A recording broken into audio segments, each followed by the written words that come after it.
Many of the Native American tribes had a special ceremony called the Vision Quest.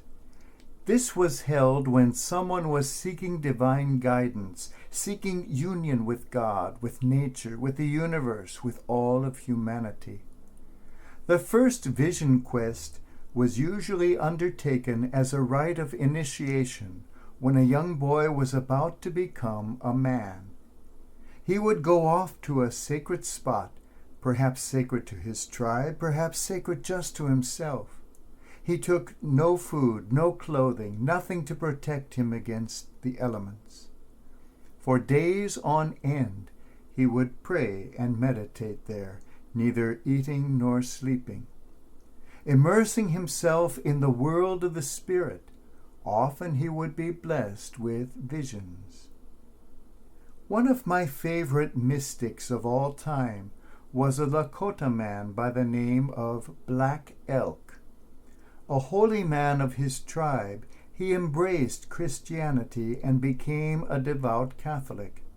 But he never forgot the traditions of his own people either, and the wisdom of his ancestors infused his life. Because he accepted Christianity, he was rejected by some members of his own tribe. Because he clung to the ways of his people, he was rejected by some Christians as well. He was a bit of an outcast on both sides, which is usually a sure sign of being on the right path. Black Elk describes one of his visions, a vision that he was told was not merely for his own soul, but for all of humanity. Moved by the Spirit, he went up to the sacred mountain of his ancestors to fast and pray for days. In his meditation, he was shown the center of the universe, a circle of stones which he realized was the circle of life. And in the center was a cross. From the teachings of his people, he knew that the cross represented the four directions of north, south, east, and west, the entire universe sanctified by the Creator of all. He realized then that in the center of everything stands the Creator of everything. Emanating from each figure around him, from each bird, animal, plant, and rock, he saw a thread of light connecting each to the others and to the cross at the center of it all. He realized that he was being shown the powerful connection between us all and between us and God. We are not just broken fragments somewhere. We are all part of a whole, connected intimately to each other and to God. In a very similar way, the Spirit led Jesus into the desert to fast and pray.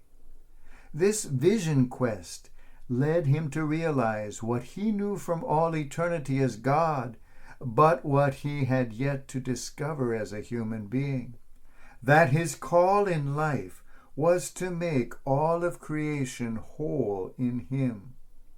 The broken world, the broken humanity, the broken hearts and broken lives of so many were to be healed, united, and made whole in the cross. Jesus listened to these voices. We are told that there were other voices also talking to Jesus. Voices not from God, not from the Spirit. These other voices tried to lead him not to wholeness, but to brokenness. We all know these voices too. We don't have to be mentally ill to hear voices. The voice of temptation comes to us all. Let us listen rather to the voice that calls us back to that wholeness of which we are a part. Let us follow the holy mystics of every time and every people.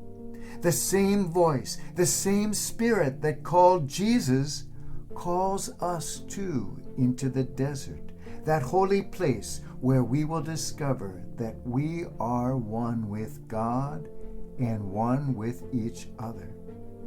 Whether of the Native Americans, or of our own retreats, or of Jesus himself, every vision quest led by the Spirit brings us out of our little selves and allows us to enter the unity of the whole. May the Spirit open our eyes to our oneness, heal our brokenness, and bring all of creation back into the wholeness, the unity that is God.